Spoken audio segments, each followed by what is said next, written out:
Collecting of automobiles will never fundamentally change. It's all about people's passion for cars of their experience. It's all about their love of design, their love of performance. It's that connection to their real-life experience which is at the heart of collecting. I'm David Madeira, Vice Chairman of America's Automotive Trust. America's Automotive Trust was an outgrowth, the vision of the board of America's Car Museum, wanting to differentiate itself from other traditional museums and really have a positive impact on the automotive heritage of this country and preserve automotive culture. This is the dual cowl Phaeton, and the passengers actually entered it by lowering the windshield here, lifting up the cowl area. An important aspect of preserving heritage is actually to preserve vehicles themselves and make sure they're here for the public to see and enjoy. That can't all be done by a museum. It needs to be done by countless individuals across this country. And we determined that a great way to call attention to that is to create a Master Collector Hall of Fame and honor those who have unique and rare collections. American automotive heritage will not be preserved in a visceral way if cars aren't driven.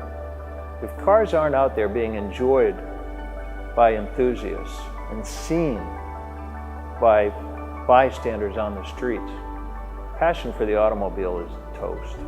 The future of the hobby depends on people gaining an appreciation for the old cars like I have.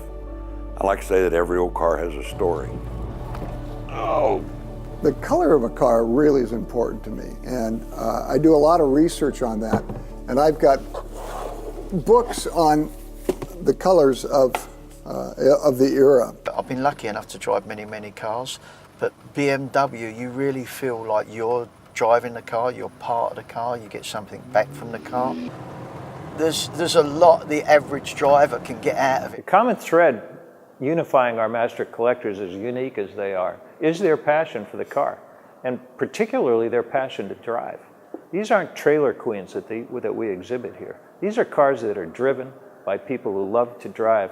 That's what the trust is all about. It's an experience just to hear the sound of the engine. It gets you, and that's the thing that's so much fun about cars. The adventure is driving the cars. That's the best part of it. Because there isn't another museum like this anywhere, I know. First master collector was, interestingly enough, not American.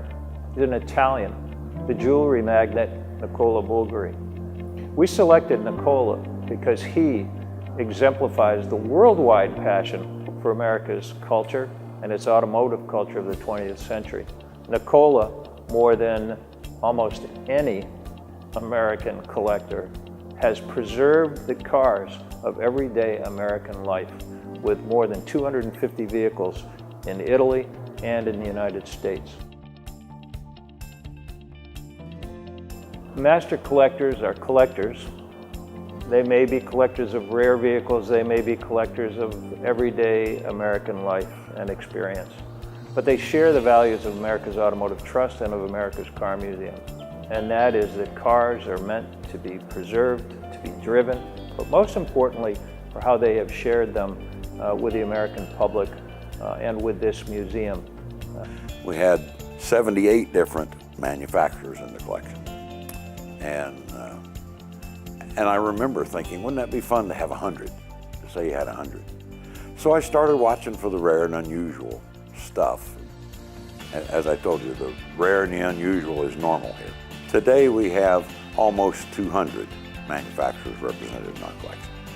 I couldn't believe it was almost like an awakening, like, okay, what do I love, what do I want to collect? Yeah, there's loads of cars, there's Jaguars, there's Aston Martins, there's Ferraris, there's Lamborghinis, there's Maseratis, and you go through and you go, yeah, but you know, what I really love is BMW Motorsport, and I remember them racing at Brands Hatch.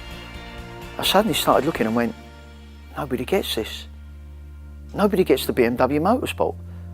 And suddenly I was on my own, and some of the biggest collectors have all come up to me and said, yeah, I thought about doing that about 5 years ago or 10 years ago, Pete, and I go, thanks for not doing it. This aspect of what the master collectors provide for us in sharing their passion to members and visitors who come here and hear them present has a real impact on them, which goes far beyond head knowledge.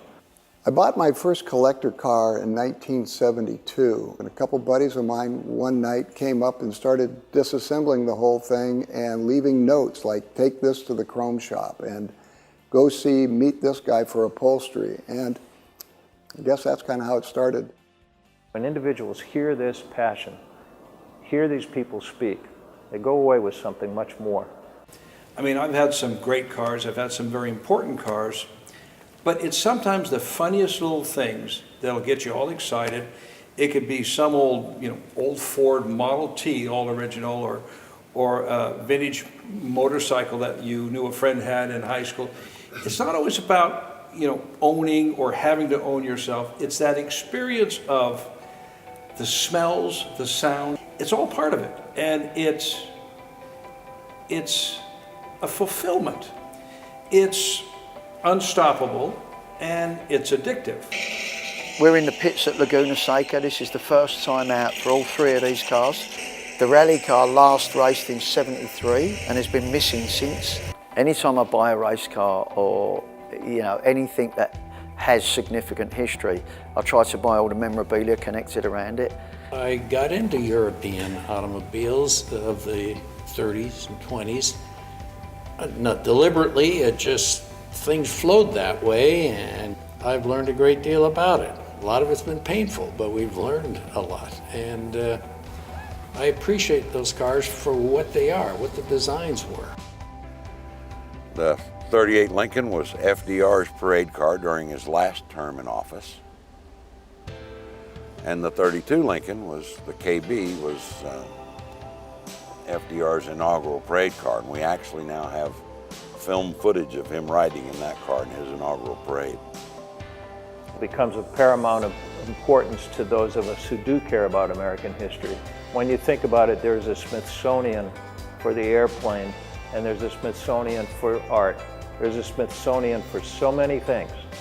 America's Car Museum is the Smithsonian for the auto in this country. When you have cars, you're sharing that, and I think that's part of when you own cars that you should be sharing. Old cars at some point reach the status of art, fine art, if you will. I collect art, I collect cars. It's art. And we now have a responsibility to preserve that art. And as Miles Collier, who's been very much a leader in this connoisseurship of the automobile, says these automobiles become documents of time.